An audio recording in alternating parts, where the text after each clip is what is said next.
Sir నాకు తెలుగు అంటే చాలా ఇష్టం అండి. దానికి ఖచ్చితంగా మీరు నేర్పించిన పాఠాలే కారణం. సార్ నా డిగ్రీ పూర్తయి 2.5 సంవత్సరాలు అయింది సార్. 17 జాబ్ ఇంటర్వ్యూలకు అటెండ్ అయ్యాను, కానీ అన్నింటిలో ఫెయిల్ అయ్యాను.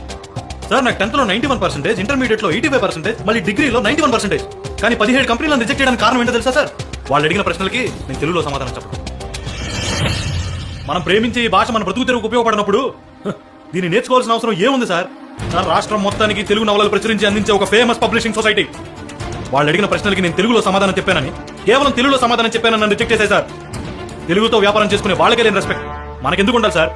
అప్పుడు నువ్వు చెప్పుండాల్సిందే, sir I can answer all your questions efficiently, but I can do that only in Telugu, because Telugu is my mother tongue. Telugu is the first language which I heard as an infant. Telugu is my identity. Telugu is my parent root without which I am nothing. Telugu taught me how to think and how to express. So speaking Telugu is my respect towards Telugu and it's my duty to speak Telugu. I love Telugu so much that I cannot live without Telugu, as my mother is more than everything for me in this world. And sir, if I am sitting here in front of you today, it is only because of that Telugu. ఇలా చెప్పి నువ్వు తర్వాత తెలుగులో ఎంత చెప్పినా వాడు చచ్చినట్టు వినుండేవాడు. ఈసరికి నీకు ఉద్యోగం వచ్చుండేది, నెలకోసారి జీతం వచ్చి ఉండేది. కానీ నువ్వు అలా చెప్పలా. ఎందుకని? నీకున్నది తెలుగు మీద ప్రేమ కాదు, ఇంగ్లీష్ నేర్చుకోలేకపోయామన్న కోపం. అవును, కోపం మాత్రమే. అయినా నేను చెప్పేది వేరే భాషల్ని అభిమానించొద్దని కాదు, తెలుగుని అవమానించొద్దు అని. వేరే భాషల్ని నేర్చుకోవద్దని కాదు, తెలుగుని ఖచ్చితంగా నేర్చుకోవాలి అని.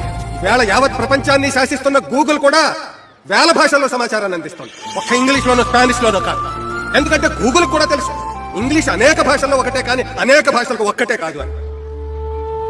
ఎవరెన్ని భాషల్లో మాట్లాడినా అర్థం మాత్రం మాతృభాషలోనే వెతుక్కుంటారని. బెంజమిన్ కరెంట్ కనిపెట్టినా, గ్రహం బెల్ ఫోన్ కనిపెట్టినా, ఎడిసన్ బల్బు కనిపెట్టినా వాళ్ళ భాషలోనే తప్ప ఇంగ్లీష్ లో కాదు.